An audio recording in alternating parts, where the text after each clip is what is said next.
Hello! Welcome, sorcerers, to my realm! It is me, El Tigre, the Hidden One! You cannot see me!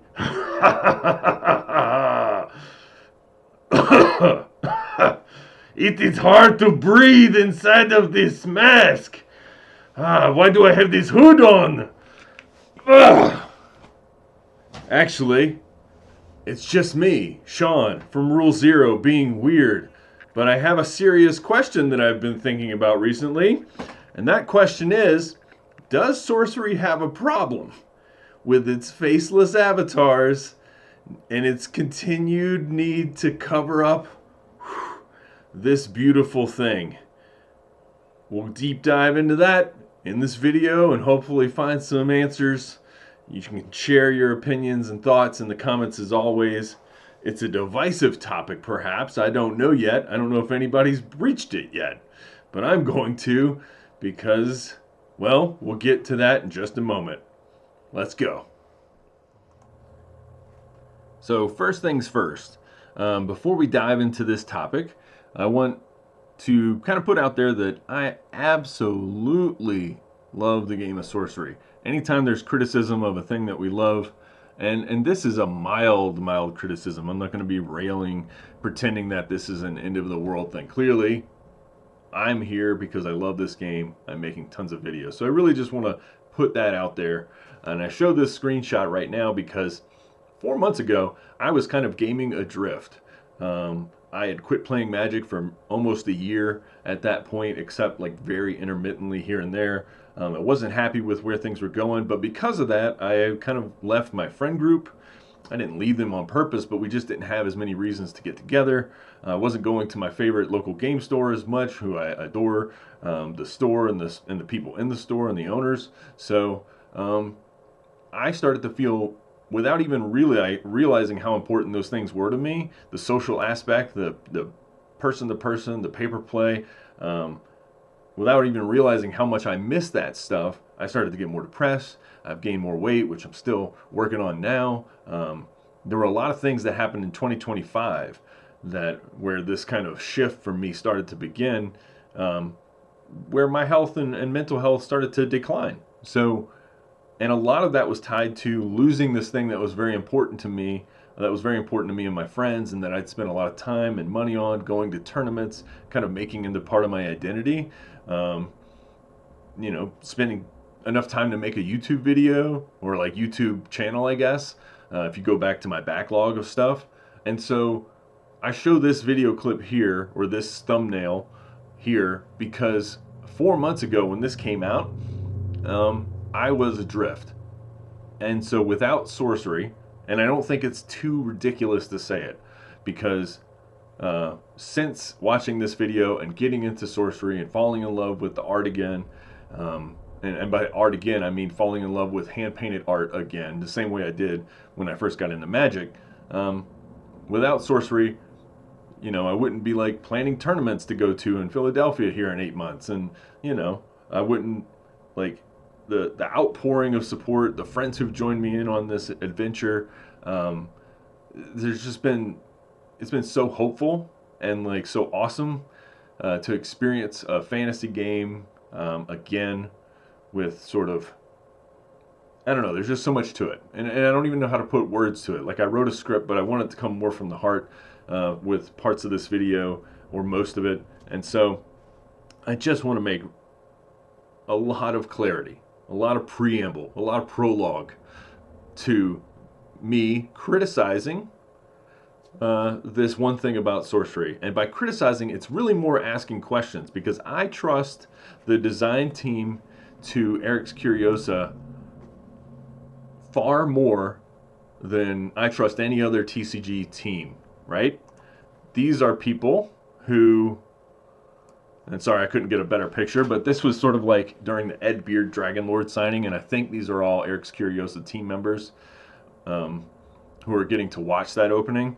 Like I trust this team more than I trust any other TCG team, period, with their design decisions. And so I know there's got to be some reason, right, where we want to have this faceless avatar. There has to be some like philosophy document or something, perhaps, in the archives. And I've even sent a message to Eric's Curiosa through their contact page, and I don't know if they'll be able to get back to me before this video releases, because I got to go in the woods and get camping, so I'm gonna have to do this on a rush.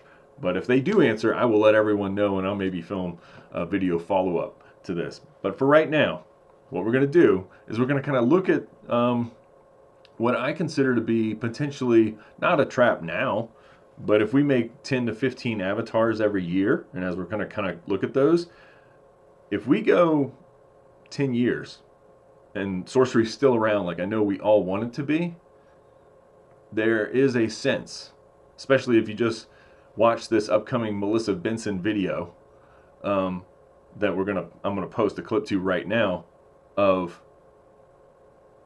what does an artist feel the need to do when they can't show the full face of an avatar. And for me, the answer is they become like El Tigre. Either there's a mask or there's a hood. And I think there are limitations. It's almost like building yourself into a box. But let's hear Melissa Benson talk about it real quick, how she felt in designing her avatars, because obviously the team worked with her. She really enjoyed the experience.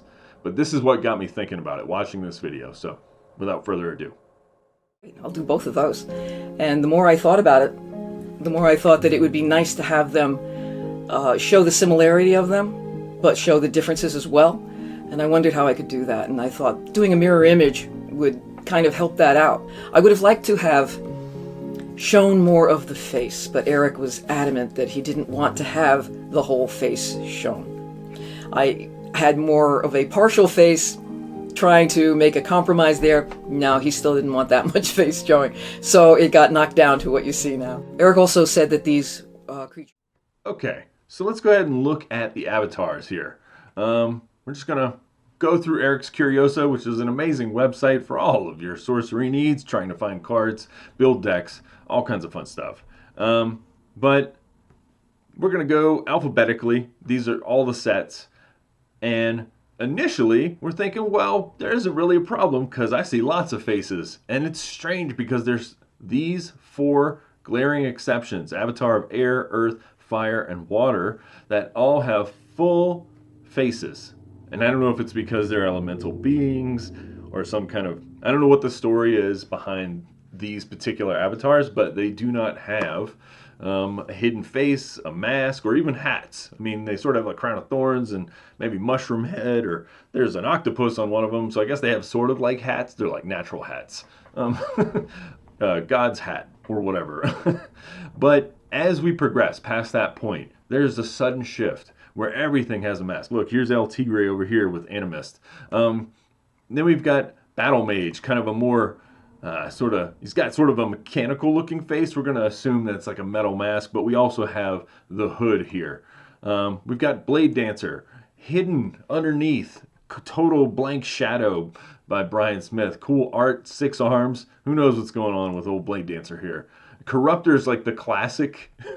If you want to cosplay for sorcery, boy, Corruptor is, yeah, it's not going to be too difficult to make that happen. So here we start to see, like, have you ever thought about how many of these characters have hoods? Death Speaker, kind of a cool face. The art is stunning. It really is. But like, so there's a little bit of like this sort of golden mask, but there's no features. There's no emotion, no faces. The things that get me more a little disturbed are coming up, and disturbed is a strong word. So things that get me a little bit more cautious or curious, or just sort of trying to like figure out, is this something that can last onward and onward and onward? Are cards like old Brian Wackwitz's Druid, right? And I had to imagine there was a face here at some point, but now there's no face, and it's just a blank void. I would much rather, personally, this is personally, maybe you feel differently, I would much rather if Druid had a face. In fact, I've seen Brian Wackwitz do some art for like Druid as a young person or as an adolescent, and full face there. So these are the things that kind of like concern me. We have Dragon Lord here. Dragon Lord has a face with sort of like a dragon face. Maybe that's a different thing. Like, is there consistency is a question I have with like the fact that things don't have faces. Elementalist, we can kind of see a nice face here, but there's a mask covering over the top. So it's like there's a little bit of wiggle room somewhere with this no face clause. But again, more hoods. And the more that we see this, every avatar starts to have a hood and a almost featureless sort of face. Or we have lots of masks, but then again, that has to be a flavorful decision, I would imagine, right? You don't want to make an avatar that has a mask, but is really not part of the gameplay. Whereas Imposter makes a lot of sense. You're going to put masks on to be these different avatars. Very, very cool card. Imposter, again, with the no face whatsoever. The blackness. Then we have Ironclad, which sort of has like a military style helmet or something, which is pretty cool. So there's ways to get around this, right? And like Magician looks amazing. The art is beautiful. I think Jussie Pilkus, I believe, who did the art for Battle Mage.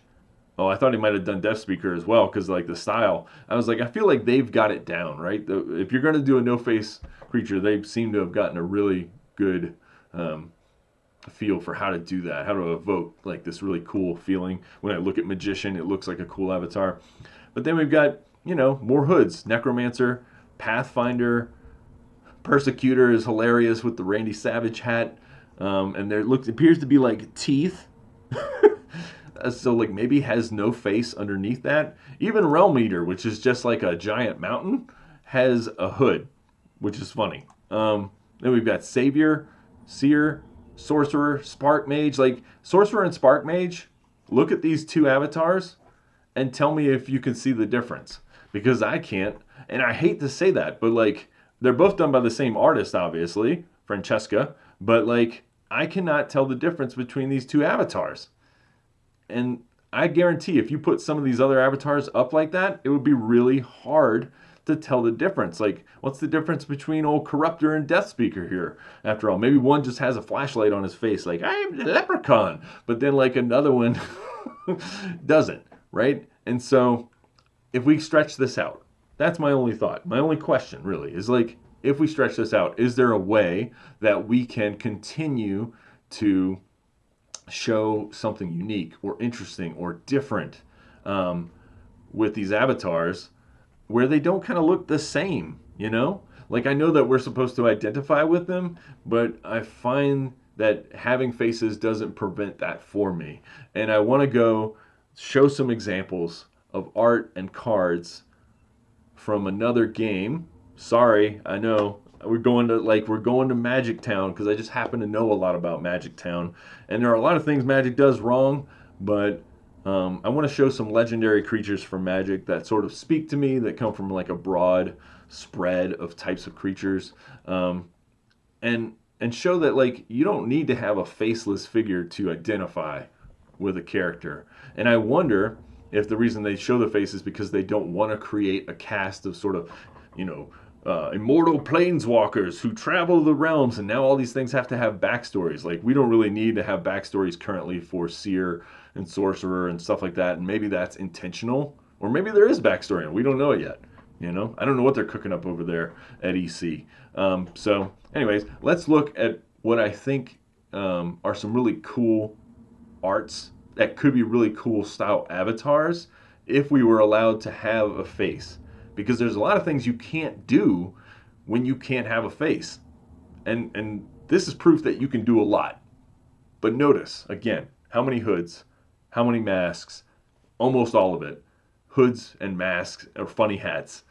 And that's going to get old, in my opinion. I feel like they need more breathing room. The artists do. I feel like it would be more trust your game players to know that they can identify with these avatars without having no face in them at all. So let's go, without further ado, to the next section I want to talk about. All right, so I want to show you 6 different cards from Magic. These aren't like curated, super, I don't know, super consciously or anything. I was going through the alphabet of legendary creatures in Magic, which, if you're familiar with the game, could go on for literal eons. So I just went through like the A's, B's, and C's, kind of picking out cards that spoke to me. And just to highlight, there's certain things that I think, and this is going to be perhaps a little controversial. I don't know. I hope it doesn't come across that way, or I hope my audience is smart enough to understand where I'm going with this.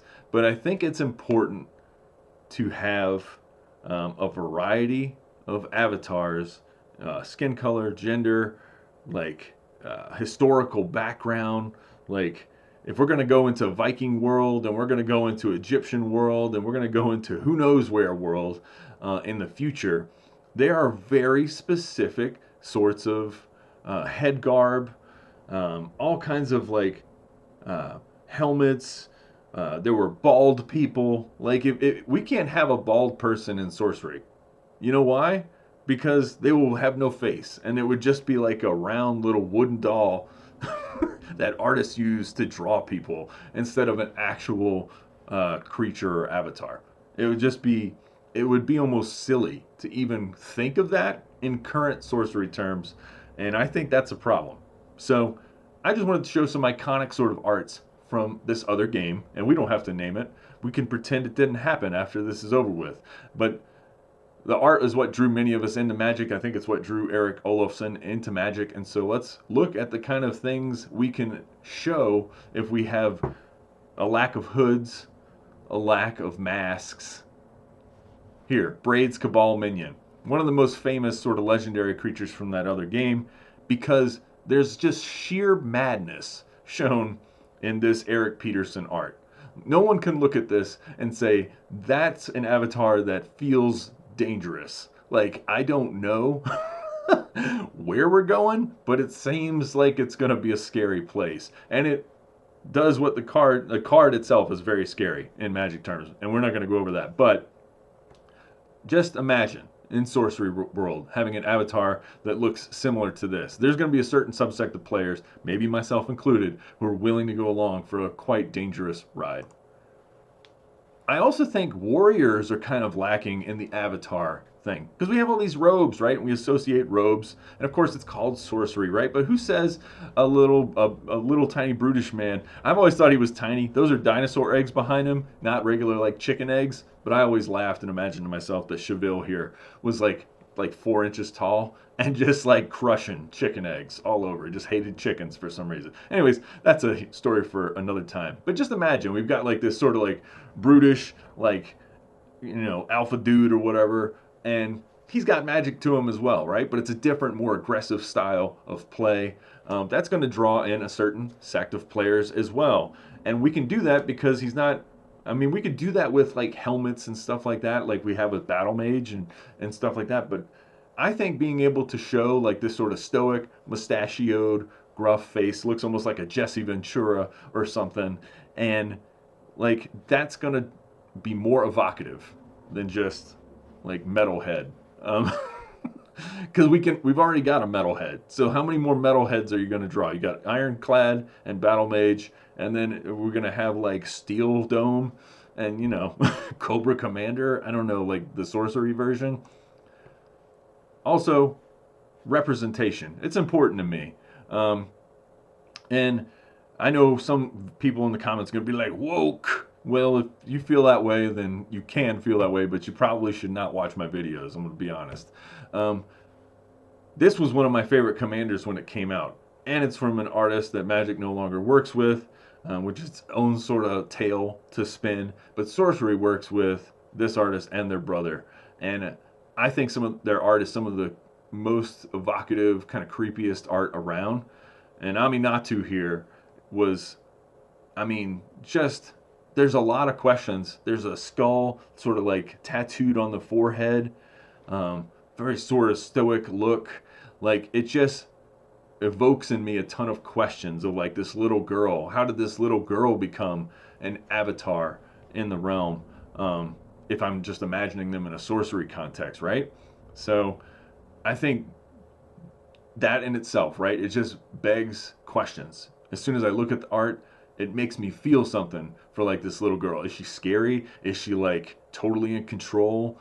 Like she's got all these moths flying around her and butterflies or whatever. Like, you know, like the face, even though it doesn't show a lot of expression in the way that we think of like happy, sad, angry, mad, whatever, shows sort of a stoic calmness, which adds to the art. If there was no face on this art, you might feel the same, you might not. Then we have Admiral Beckett Brass here, which the artist, Jason Rainville, actually painted his mother into the painting.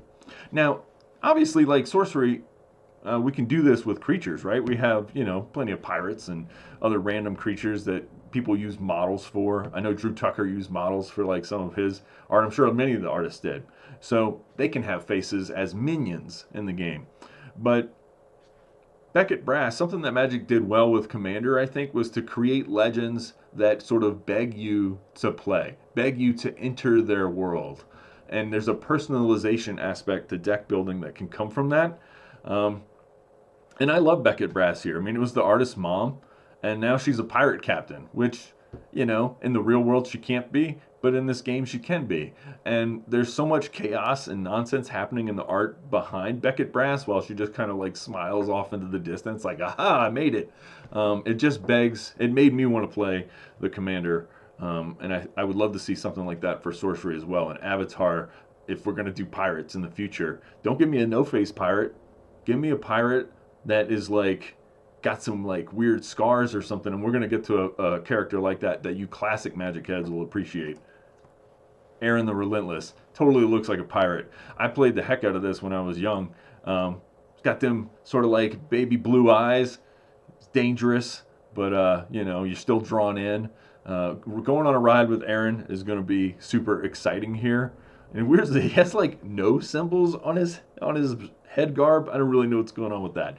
But regardless, R.I.P. Christopher Rush, one of the classic Magic artists, famous obviously for Black Lotus and Lightning Bolt back in the day.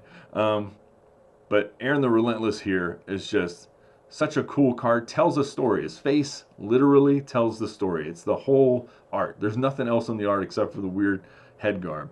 And it is evocative on its own because faces are evocative. Like, I shouldn't have to say that. I'm sure the people at Eric's Curioso realize this, but I would not want to see Aaron the Relentless with a hood on. Would you? Or what about Huatley? And this kind of gets to the idea of like we're heading to different places. And so head garb is really important. Not all head garb completely covers the face, right? We're not talking about just like solid steel helmets and stuff. Now, this came from a set that was more like Mesoamerican inspired, sort of down from Central America and stuff. And so you've got such cool, like gemmed steel sort of like framings of the head. And I don't even know how it holds on the face here for old Huatley. But then we've got this feathered sort of garb and armor. There's just so many cool, evocative things that we can do if we get to show faces in sorcery.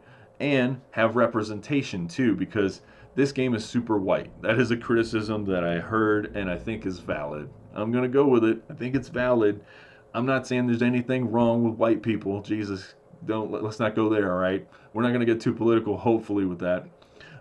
But, like, the game is spreading and we want it to be worldwide. And so I think we owe it to have, like, just a variance to what we can show in the game, especially if we're going to places, locales that are inspired by cultures with lots of brown people. Heck, let's look at Mirage from Magic's beginnings.